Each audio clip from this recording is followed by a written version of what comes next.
নদীর ভয়াবহ ভাঙনের প্রতিচ্ছবি দেখছে শরীয়তপুরের মাঝিরঘাটের এলাকার মানুষ। ভাঙনের এত ভয়াবহ রূপ মানুষ এর আগে কখনো দেখেনি। ভাঙনের এত ভয়াবহ রূপ যে মানুষের ঘরবাড়ি সরানোর সুযোগ পাচ্ছে না। যে মসজিদে ফজরের নামাজ আদায় করছেন জামাতে, সে মসজিদ দুপুরে বিলীন। যে ঘরে রাত্রে ঘুমিয়েছেন সেই ঘরে সন্ধ্যার পরে আর যাওয়া হলো না, এবং বেশ কিছু বিল্ডিং ধূলিসাৎ হয়ে গেল নদীর গভীর তলদেশে। এ যেন এক নির্মম পরিহাস। মানুষের আর্তনাদ চোখের সামনে ভেসে উঠছে।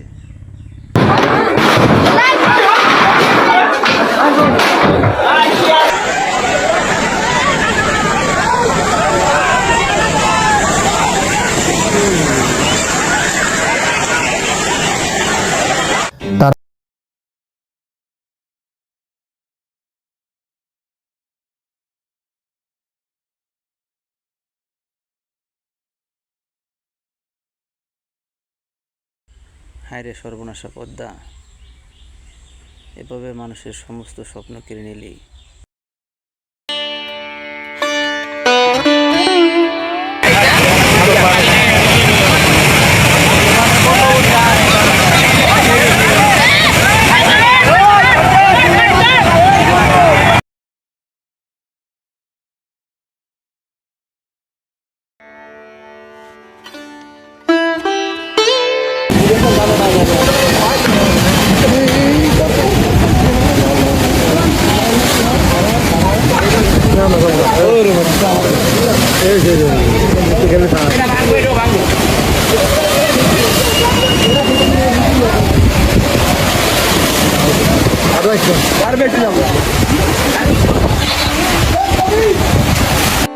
আজকের এই ভিডিওটা যারা পুরোটা দেখবেন তাদের সবাইকে আমন্ত্রণ জানাচ্ছি। দয়া করে সবাই জায়গা থেকে একটু দয়া করে শেয়ার করবেন, দোয়া করবেন। হয়তো কারো দয়া আল্লাহ তাআলা ভয়ঙ্কর প্রকৃতির দুর্যোগ থেকে আমাদেরকে হেফাজত করতে পারে, সে প্রত্যাশা রেখে আজকের ভিডিও দেখার আমন্ত্রণ রইল। হয়তো সামনে যতটুকু দেখবেন আপনাদের মাঝে আজকে আরেকটা তথ্য জানাবো। এই যে দেখতে পাচ্ছেন, এটা হচ্ছে একটা মসজিদ। অসহায় চাচা বলছে, সবাই তো নিয়ে গেছে, আমাকেও নদীতে নিয়ে যাক, আমি আর বেঁচে থেকে কি করব।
করে গেছে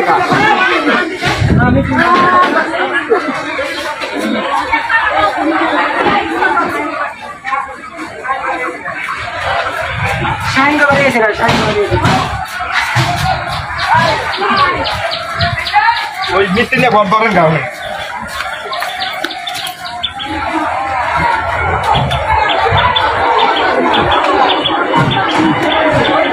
গেল না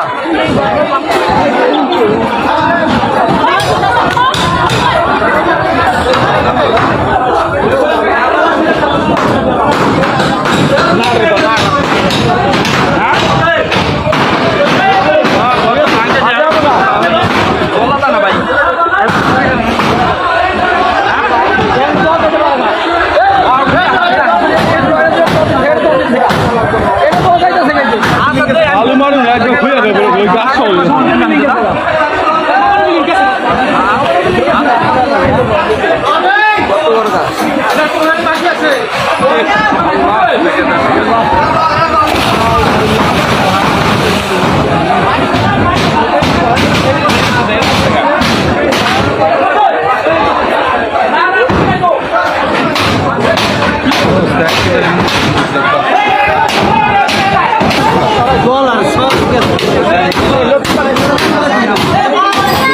কেউ চোরনের তলে পড়েন না আপনারা দিয়া পিছে ফাটল দেখে লইন চোরনের তলে কেউ পড়েন না। এখন যে বাড়িটা দেখতে পাচ্ছেন আসলে এই বাড়িটা আসলে নেওয়ার মতো কী আছে আপনারা বলেন। বিল্ডিং করছে, উপরে হচ্ছে টিনের চালা, কিন্তু আসলে নেওয়ার মতো কিছুই নেই। তাও দেখতে পাচ্ছেন চোখের সামনে কীভাবে নদীতে বিলীন হয়ে যাচ্ছে, নিচের মাটিগুলো কীভাবে সরে যাচ্ছে, আর উপর থেকে চেষ্টা করতেছে আসলে ভাড়া বান্ড যেগুলো আছে, ঘরের ব্যবহার করা জিনিসপত্র যেগুলো আছে সেইগুলো হচ্ছে নেওয়ার চেষ্টা করতেছে। আসলে এইটাই হচ্ছে বাস্তবতার সাথে আমরা আটকে গেছি, বাস্তবতার সাথে আমাদের জীবন এখন চলতেছে। এই দেখো দৃশ্য দেখো, এই দেখো এই দেখো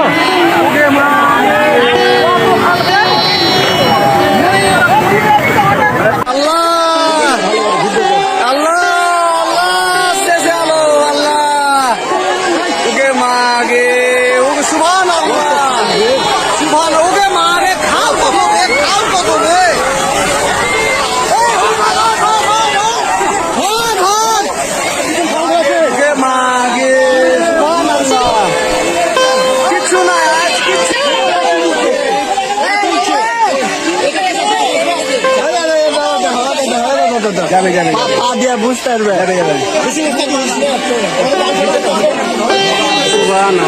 আল্লাহ তলে কিছু নাই, মোটামুটি ওকে গর্ত দেখা কতক্ষণ গর্ত 300 মিটার তলে কিছু নাই। সুবহানাল্লাহ দেখো, এই দেখো, এই দেখো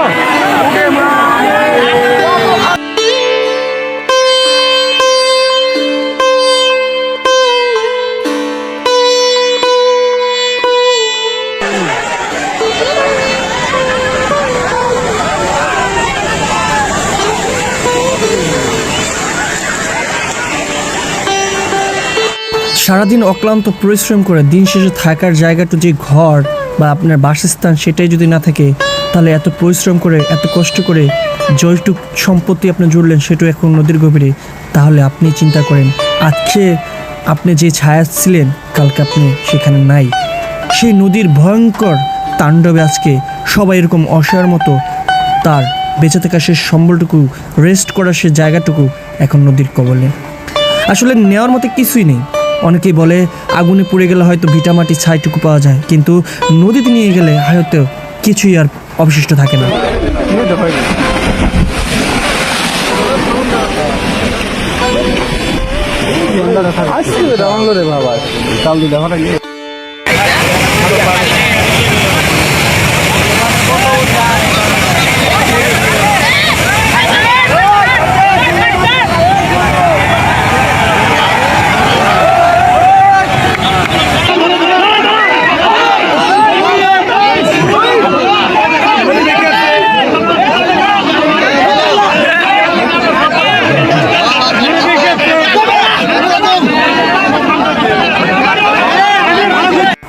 এই দৃশ্য দেখে আপনি কি ভাবতেছেন?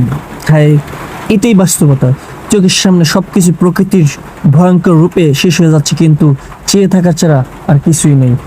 আমরা দেখতে পাচ্ছেন বাংলাদেশে বর্তমানে ভয়ঙ্কর বৃষ্টি, তার সাথে হচ্ছে ভয়ঙ্কর স্রোত, পানির চাপ, নদী ভাঙ্গা, অসহায়ত্বের মতো এইভাবে তাকিয়ে ছাড়ার মতো আমাদের যেন আর কিছুই করার নেই। পানির যে স্রোত, পানির যে ভয়ঙ্কর রূপ, সেটা আমরা হাড়ে হাড়ে উপলব্ধি করতে পারছি। অবশ্যই আপনারা যে যেখান থেকে আমাকে দেখছেন অবশ্যই চ্যানেলটা সাবস্ক্রাইব করবেন। আর আমাদের এই ভয়াবহ দুর্যোগের মধ্যে আপনারা অবশ্যই আমাদের জন্য দোয়া করবেন। থাকবেন হয়তো এই ভয়ঙ্কর দৃশ্যপট, কিন্তু ইতিহাসের পাতায় আজকের এই দিনগুলো, এই সময়গুলো আমাদেরকে সারা জীবন মনে রাখার মতো হয়ে থাকবে।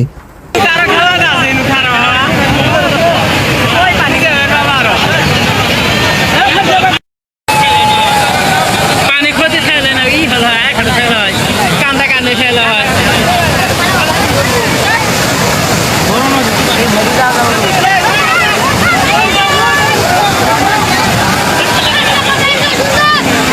এই যে যে নারিকেল গাছটা দেখতে পাচ্ছেন, এটা হচ্ছে আমাদের যে সাবেক বিল্ডিংটা, সেটার শেষ চিহ্ন। দিন শেষে ক্লান্তি দূর করার জন্য যে বিল্ডিংয়ে শুয়ে থাকতেন, সেই বিল্ডিংয়ের স্পষ্ট কোনো এখন চিহ্ন নেই, কিন্তু সেই নারকেল গাছের দিকে তাকিয়ে বলতেছেন আমার এই বাড়িটির সে চিহ্ন এখন এই নারকেল গাছ। এই যে এরা এই যে কত বড় এটা নিয়ে করে ফান করতেছে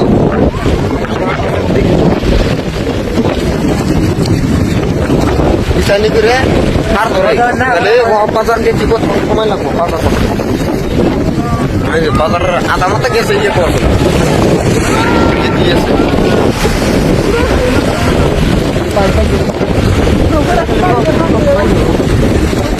পুরো ভয়াবহ মানতাছি কোথায় করে তার ধরে এখানে করে পয়সা এই যে কিভাবে কেটেছে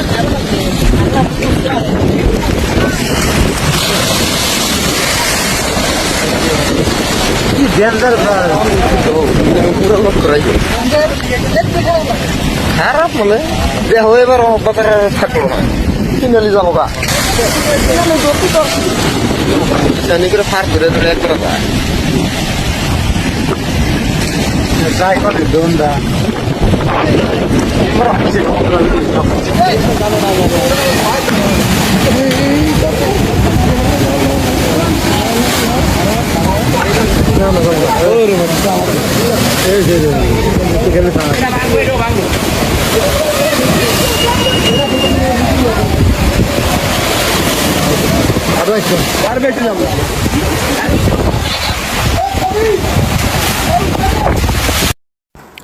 প্রকৃতির প্রতিশোধ আসলে কখনোই কেউ সেটার প্রতিরোধ করতে পারে না। হয়তো আমাদের কিছু ভুল বা সমাজের কিছু ভুল, সব কিছু মিলিয়ে প্রকৃতি যখন খেপে যায় তখন তাকে মোকাবেলার মতো অসহায়ত্বের ছাড়া আর কোনো উপায় থাকে না। তাই এই অসহায়ত্বের দিক থেকে তাকিয়ে আমরা সবসময় চেষ্টা করব এমন কোনো কাজ যে না করি যেক্ষেত্রে প্রকৃতির বিপর্যয় আমাদের উপরে বয়ে আনুক। আজকে যারা আমার এই ভিডিওটা দেখছেন হয়তো আপনারা উপলব্ধি করতেছেন, যারা শহরে বিদেশে বা আপনারা কখনো নদী দেখেননি, হয়তো তারা এই কষ্টের জায়গাটা বুঝতে পারবেন না।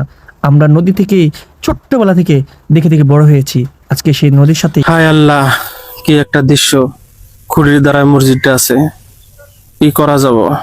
সবকিছু আল্লাহর ইচ্ছে, আল্লাহ যা করে ভালোর জন্যই করে। আল্লাহ যদি চায় রক্ষা করব। পিছন সাইডে ভাই দেখেন, পিছন সাইডের পরিস্থিতি খারাপ, এটা সামনের সাইডে দেখেন পরিস্থিতি। মসজিদের ভিতরে একটা মুরব্বী শুয়ে আছে, চলেন আমরা অল্প দেখি। এই যে মুরব্বী, যার কথাটা আপনি এইমাত্র শুনলেন, আসলে এই ভিডিওটা আমাকে পাঠিয়েছেন, বললেন ভাই আমাদের এই অসত্যের কথা আসলে কিভাবে প্রকাশ করব। সুন্দর এই মসজিদ নদীর বিলীনের নদীর কাছে কিভাবে ভয়ঙ্কর ভাবে আছে, আল্লাহ চাইলে সেটাকে রক্ষা করতে পারেন। সবসময় মসজিদে নামাজ পড়ে গেছেন, মসজিদে সেবা করে গেছেন, আজকে সে খুব মনে কষ্ট নিয়ে এভাবেই মসজিদে শুয়ে আছেন। আদৌ কি রক্ষা হবে? আল্লাহ তাআলা কি রক্ষা করবে তার এই ঘর? জানি না এর শেষ কোথায়, তবে শেষ চেষ্টাটুকু দিয়ে মনের শেষ কষ্টটুকু নিয়ে এভাবেই মসজিদে শুয়ে আছেন, আর দিন শেষে আজান হচ্ছে মসজিদে।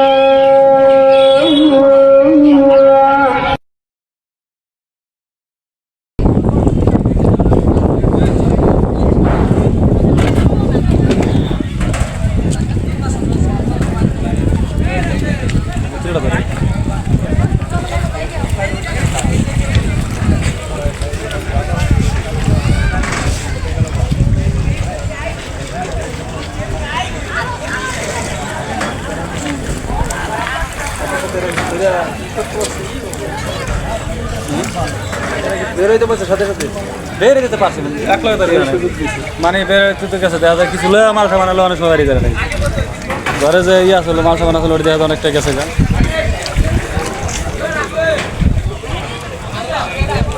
ঘুরা মালিক নিবি দাম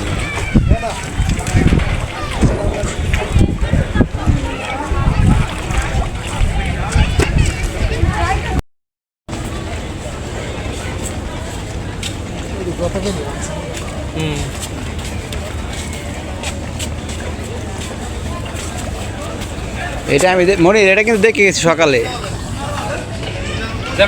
সকালে এটা আসলো কিন্তু এটাই যে এখানে টানানি আসলো এটা পরে আছে গা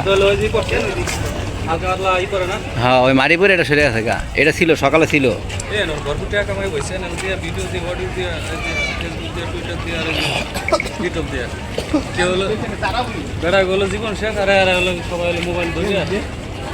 ভিডিওটা মোবাইল না ধরলে বেটা খবর পাবো কেমনি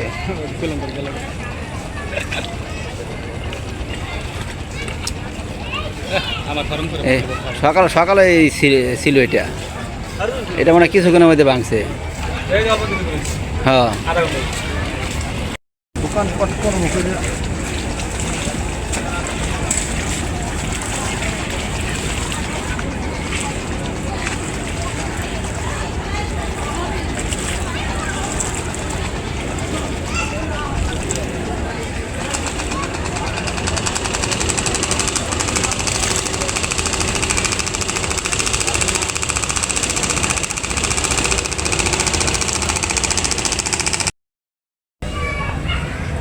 আমি 11টার দিকে আসছি তখন এখানে এটা ছিল কিন্তু এখন এটা পড়ে গেছে আস্তে আস্তে ভাঙতে ভাঙতে মনে হয় যে আরও ভাঙবো ভাব ভালো দেওয়া যায় না পানি এখনও কিন্তু গড়াইতেছে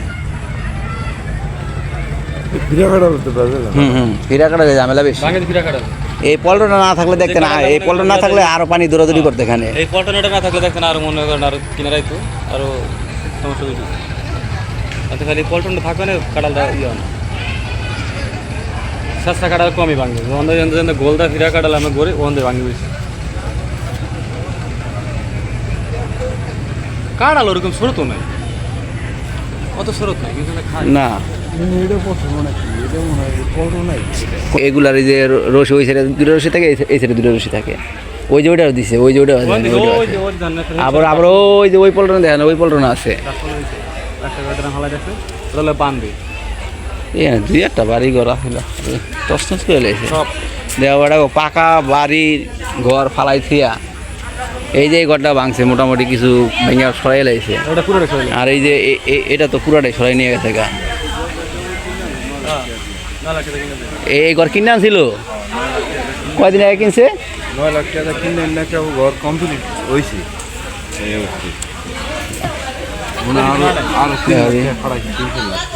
9 লাখ টাকার ঘর আইন না এখানে রাখলো কয়দিন রাখলো 10-12 দিন দেখো এটাকে কইতারে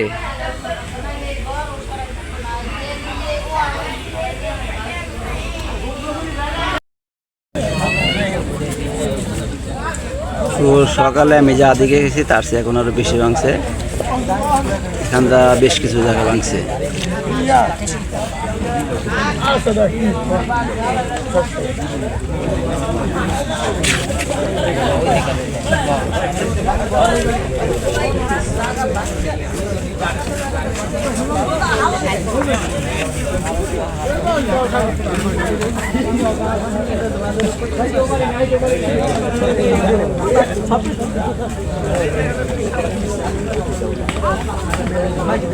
মনির আসত নেই মনির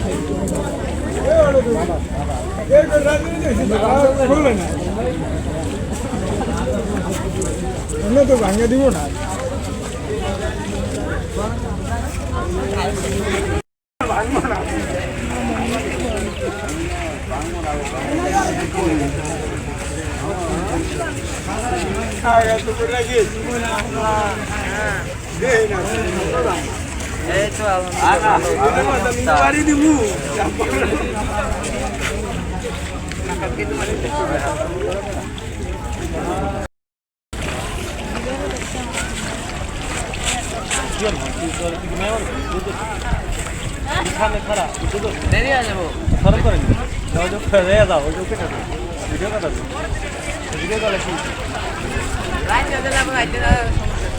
গাড়ি যাস না কা গাড়িতে যাবি কা তো দূর দূরান্ত থেকে অনেক মানুষ আসছে ভয়াবহ নদী ভাঙ্গা দেখার জন্য। পদ্মা নদীতে অনেক ভিটাবাটি গ্রাস করে নিয়ে গেছে। এখানে কিছু কষ্টের ব্যাপার আছে, কিছু কৌতূহল আছে। মানুষ দূর দূরান্ত থেকে আসছে দেখার জন্য। আপনারা হয়তো জানেন 5-6 দিন ধরে বৃষ্টি, এই জন্য মানুষ কষ্ট করে, তারপর অনেক মানুষ আসছে। আর যদি বৃষ্টি না থাকতো তাহলে অনেক মানুষ আসতো দেখার জন্য, কেউ সাহায্য করতো, কেউ যে কোনোভাবে কেউ না কেউ একটু উপকার করতো। কিন্তু বৃষ্টির কারণে মানুষ আসতে পারে না।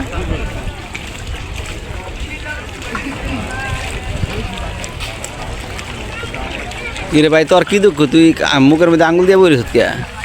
আমি তো অসুস্থ শরীরে এলাম দেখতে লিখে গাড়ি মানে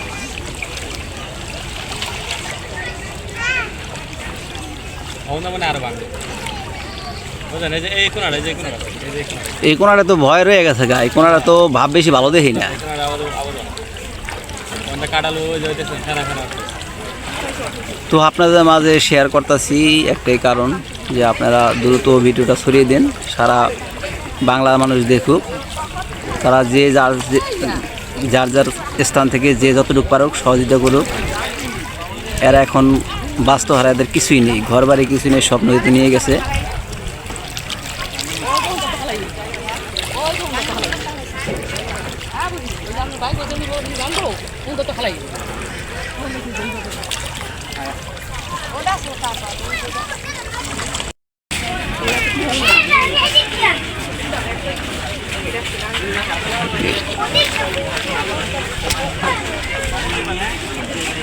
আমার হলো পা হলো শিরশির করতেছে, কোন সময় পড়ে যাই।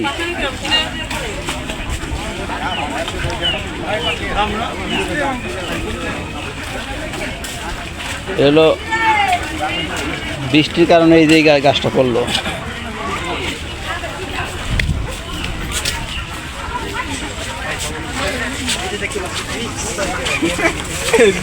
রিক্স না নিলে জীবনে কিছু দেবো না।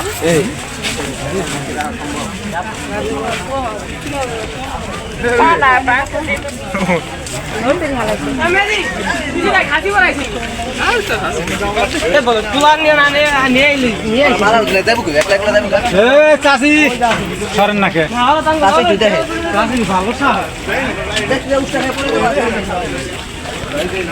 রাস্তা ছিল তো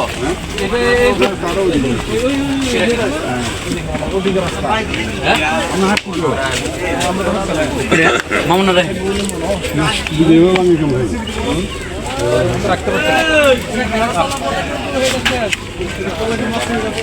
মাসুদ দেলোর কাছে গানি ভাই ভিডিও করবো না।